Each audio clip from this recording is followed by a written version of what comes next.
Hello everyone and welcome back.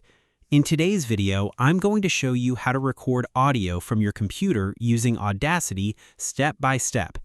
This allows you to record system sounds such as music, videos, or any audio playing on your computer. So let's get started.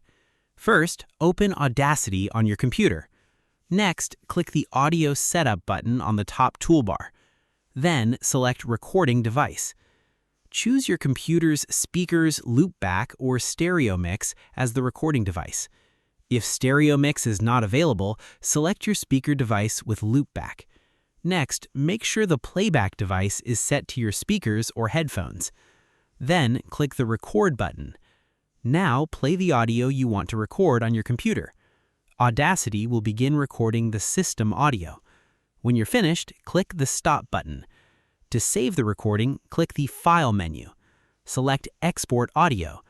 Choose your preferred file format such as MP3 or WAV. Choose a location to save the file, then click Export. And that's it. You've successfully recorded audio from your computer using Audacity. Thanks for watching this video.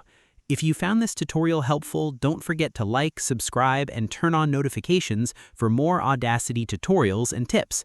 See you in the next video.